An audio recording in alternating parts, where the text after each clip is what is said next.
자, 그러면 이제 그 질문과 응답을 일단 저희가 첫 번째로 준비한 아무래도 창업자분들께 제일 많이 들었던 질문으로 좀 시작하고자 하는데요. 자, 그럼 영어로 이제 하겠습니다. So this is a question that I want to pose to all of you. So the companies often face the dilemma of starting from Korea, conquering the Korean market, and then going abroad, or starting from Korea, but before they become a market leader here, pivoting and moving abroad and expanding to be a global leader. What do you think are the upsides and downsides of each strategy, and which would you recommend? So.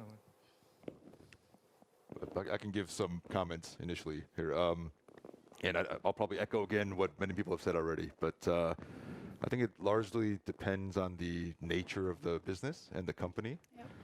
Yep. For example, if you're a robotics startup in Korea, attacking maybe manufacturing applications, that can be widely transferable to manufacturing settings across the world, in other regions.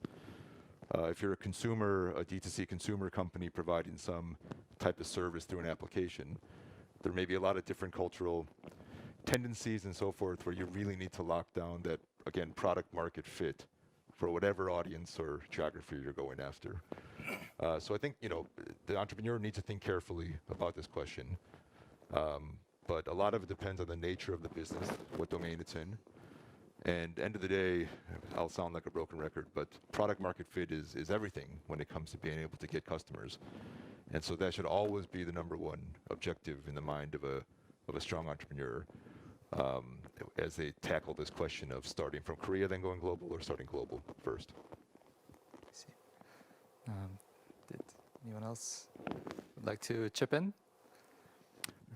Yeah, I mean, I'm kind of biased from my learnings inside of Supercell, but being a Finnish company and going to the product market fit, in Finland, maybe if you're in-home sauna maker or in the timber business, the local global market is too small to really justify not thinking globally from the get-go. So I really would, encourage kind of Korean entrepreneurs to look at their product and see, is this market the right size for you, right? And obviously, depending on what your goals are. One of the interesting things about Supercell is, and I think this is a fundamental thing, is our language internally is English, and the founders who all speak Finnish, many of them struggle speaking English, to be quite honest with you. When they started the company, they made a decision that all internal corporate communications was to be done in English. And that was how committed they were to this idea of going global from the get-go, and being able to move quickly. One of the things that we struggle so much with when we hire around the world is looking for people with English-speaking abilities, right? Because, again, sometimes the best person, and we always talk about trying to hire the best, doesn't know how to speak English. And then we struggle. We really do. And we talk a lot about it internally. But till now, we've stuck with, this idea that, communication is so key to our culture that English becomes such an important part. So language, I do think, is a fundamental thing that startups should think about.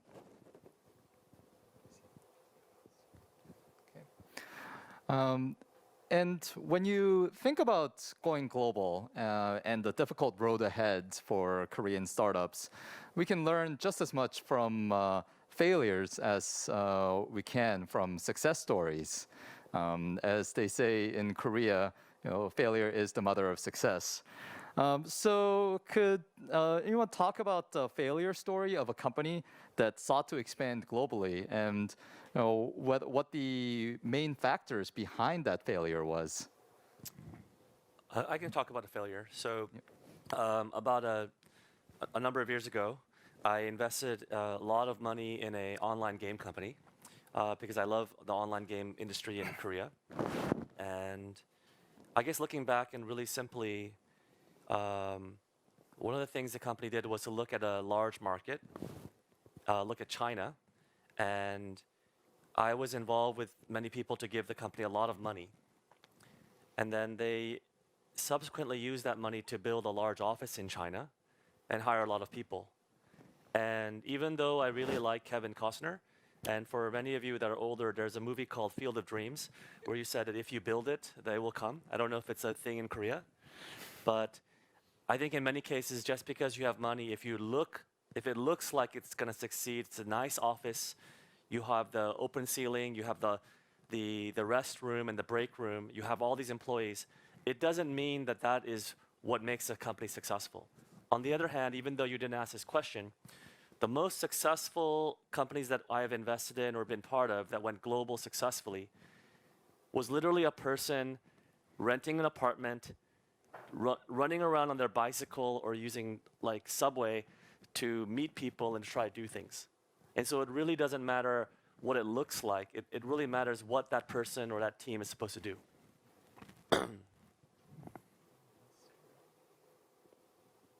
I can chime in a little bit here. I think, I think it's very hard to name a company or that I know of, or a partnership, or a venture that has failed, because I don't think that's fair. But I guess my general comment is, for any domestic company to going to a global market, or you either set up venture, set up JVs with other partners, with local partners, you're sort of it's going to be very challenging. I think a challenge is much larger than anything else. That's the first thing you should think about. What are the challenges out there? There are so many cases where the JV has failed, and as we all know. And especially, in a lot of the financial services companies, industries, because different country, different region has different jurisdiction and completely different managerial styles and culture conflict. And I think those are the main reasons that I can think about for a lot of failure that I know of. That's how they failed. I see. Jeff, you noted the location of the team, and we have a question from the audience. So some people say that the team should be where the customers are. But if you build a team in Korea for the global market, isn't that against that principle of having a team where the customers are? Was that question directed at me, or did you choose? That's a question directed at you. Oh, okay. Yeah. Just want to check. I think that the world is much flatter. I think one of the things that Korea and the startup community should be really excited about is that I first came to Korea in 1996, 1997, where they talked about 세계화, about globalization. I think the world is so flat now. The problem with being a team in Korea targeting the global market with even zero Korean revenue is how to not be distracted. As long as that team has the right culture and the focus to really focus on the global market, I think that they can succeed here. I think there's so much that even this conference right now that is being streamed on YouTube is an example. I think there's so much that we can do globally now. And obviously, we're literally having this conference today, and probably very few countries in the world that actually have a conference right now. It shows how there's such a competitive advantage to have a team based in Korea that is targeting the global market. I think it's the case in point. I see. And this is a question for Jin-Ho and Jeff. So as you noted, foreign expansion can be a pretty risky endeavor. And a lot of founders can run into opposition when they decide we are going to go global. So how can startups ensure that they can convince their various stakeholders, whether it be employees or investors or any other stakeholders, that their global ambitions are worth it? Okay, let me begin with it. Actually, I think that the first thing you would need is your own commitment to go global. In particular from the founders and founding team, the core team of the startup. And it is that commitment which can persuade all the stakeholders, including employees, investors, and also business partners.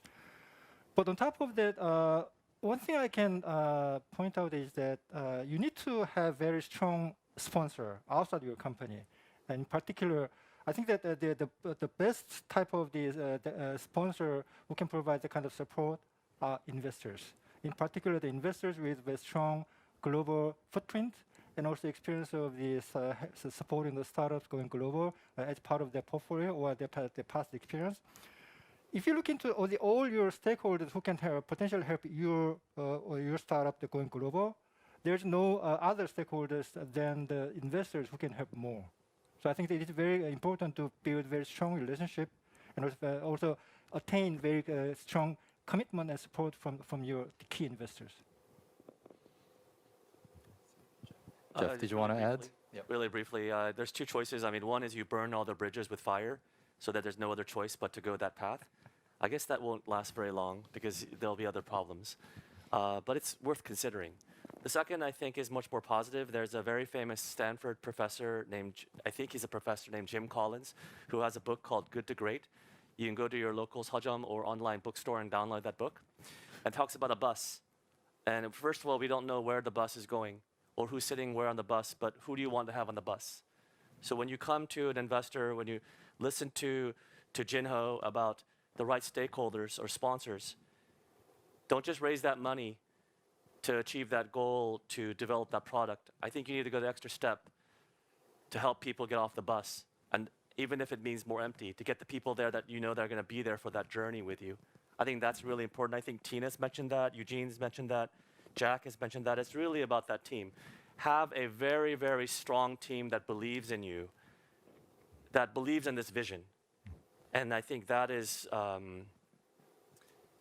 you have to solve it. It's not easy. We see so many companies now, one more sentence, that have a lot of stakeholders that are really genuine and want to see something exciting. But if they don't have that vision, and if you want to go global, then you need to think about that first step. And I would just add, in my experience, having a shared vision across a team is almost always the ultimate indicator of potential success or failure. It doesn't matter if you're talking about GPs, general partners of an investment firm at a startup, this decision to go global as a startup, everything requires a shared vision. And if you feel like there are cracks in that shared vision, you should really be thoughtful before any major decisions are made. At the startup level, at the GP level, at large company level, anything. I see. Following up on that shared vision, some will say that in addition to vision, one thing that you absolutely need is to have a shared culture within the organization. But as companies expand abroad, it may be more difficult to have the team sitting in Korea and the team in Hong Kong and the team in Singapore all share the same culture. How can you overcome that cultural barrier and that cultural gap that may arise from global expansion? Tina? Yeah. I think it's a hard question. I think, first of all, I don't know if I'm biased to say this, but I felt some U.S. firms has done a good job or better job, for lack of a word, in terms of have a shared culture, shared vision across different satellite offices and also with their headquarters.